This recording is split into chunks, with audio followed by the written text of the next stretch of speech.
E aí, nós podemos pensar, né, em algumas técnicas para selecionar a opção correta, né?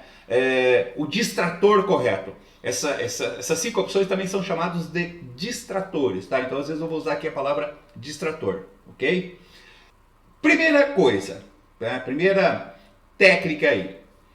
Leia sempre todas as opções. Gente, tem gente que bate o olho assim, aqui tá certo, letra A, tá certa. Então não vou nem ler as outras. Primeiro, o fato de que está certo, e eu vou te mostrar depois, não quer dizer que seja necessariamente a resposta. Ela pode estar certa em relação ao texto que você leu, mas não ser a resposta da pergunta que foi feita no enunciado. Tá? Além disso, você tem sempre aquelas questões assim, a informação que melhor representa, né? A opção mais adequada. O que eles querem dizer com melhor representa, mais adequado? Ou seja, existem outras que também estão corretas, mas não é a melhor, não é a mais adequada. Então, leia sempre todas as opções. Tá? Não seja apressadinho, né? Não atropele as coisas, tenha paciência, leia todas as opções. Beleza? Passo número 1. Passo número 2. Use o método de eliminação. Tá? Quando você está lendo os distratores, provavelmente vai aparecer uma ou duas opções que você consegue eliminar com relativa facilidade. Principalmente porque muitas vezes não está no texto. Às vezes tem umas afirmações ali tão absurdas que não tem nada a ver com o texto. Ou que são, inclusive, contraditórias dentro da própria afirmação. Tem afirmação que se contradiz dentro de si mesmo. Então, quando você está lendo, você fala, não, isso aqui é absurdo, isso aqui não tem jeito, isso aqui eu posso eliminar, né? Não dá. E aí você já elimina, tá? Então, vai usando esse método de eliminação. Não consegue eliminar? Deixa uma interrogação do lado. Às vezes você vem falando, será que isso aqui está certo? Então, deixa uma interrogação do lado, senão elimina. Mas as que você acha fácil, que dá para eliminar, elimina já nessa leitura. Terceiro passo, cuidado com a intromissão discursiva ou conhecimento de memória. Gente, entenda uma coisa. Como que os professores montam as questões das provas? Uma das maneiras... porque você tem que fazer uma prova, né? Que não seja uma coisa absurda. Tipo assim, eu chego lá e coloco assim, assinada a alternativa correta. Machado de Assis foi. Corredor de Fórmula 1. Piloto de avião. Né? Foi lutador de boxe. Eu não vou colocar essas coisas absurdas assim, né? Então é mais fácil dar a nota logo. Geralmente a gente coloca algumas opções que podem induzir ao erro. Então, por exemplo, eu fazer uma afirmação sobre um determinado assunto que é senso comum. Ou seja, assim, é uma afirmação que você está acostumado a ouvir aquilo nas conversas com os amigos, nos filmes que você assiste. É um senso comum, tá? E aí eu pego o assunto, eu coloco aquele senso comum. Só que ele não está naquele texto. Então, tipo assim, não é uma afirmação errada, porém é uma informação que não faz parte desse texto. Ela não está nesse texto, ou ela não corresponde àquilo que foi perguntado. Só que aquilo está na sua memória, é o que a gente chama de conhecimento de memória. E aí você faz o que a gente chama de intromissão discursiva. Como aquilo está muito presente na sua memória, você jura que está no texto. Você bate o olho em cima, o título, né?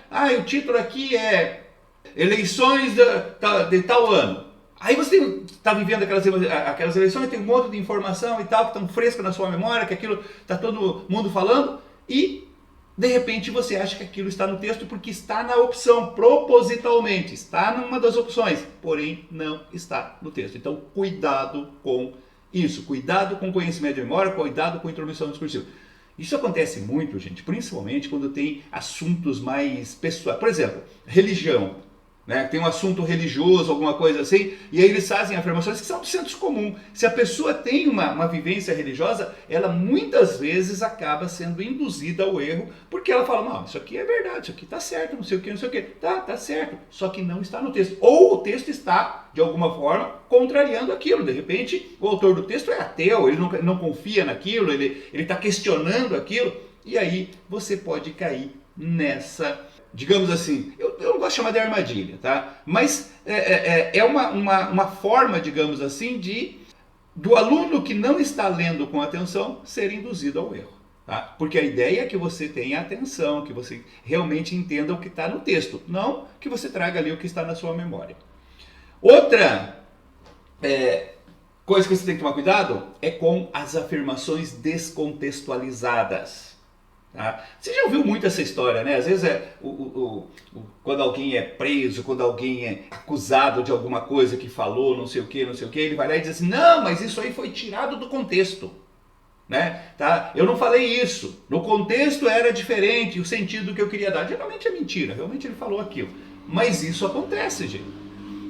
Uma expressão, né? Uma palavra, uma expressão, uma frase, dentro de um contexto, ela pode ter um sentido e fora desse contexto, ela pode ter outro sentido bem diferente. Tá? Então, se eu pego uma frase de um determinado contexto e coloco ela numa outra situação, descontextualizada, tiro ela daquela situação, a afirmação fica errada.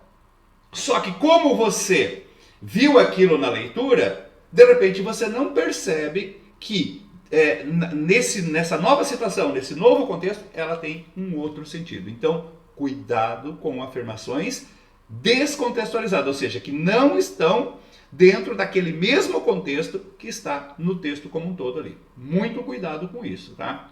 Quer ver outro perigo? Generalização ou restrição de sentido. Tá? Isso acontece muito quando você tem textos que são pesquisas. Sabe aqueles textos que falam, segundo tal pesquisa, tanto por cento, tanto por cento, tanto por cento, e aí eles vão colocando isso. Então, às vezes, tem afirmações que são específicas de um item. Né? Então está falando lá sobre a inflação, e aí eles pegam assim, vários itens, né, que contribuem, que são medidos à inflação. E aí eles fazem uma afirmação que é específica de um daqueles itens. Né? Então, o item alimentação subiu tanto por cento. E aí depois, numa dessas afirmações, desses distratores, eles colocam assim, segundo o texto, né, a inflação teve, os itens que compõem, né, a cesta básica tiveram uma inflação de tanto por cento. Houve uma generalização. Aquele valor que está colocado ali era de um item só da cesta básica, não era de tudo. Quando generalizou, fez uma afirmação errada. Só que você lembra, não, eu lembro, eu vi esse número lá.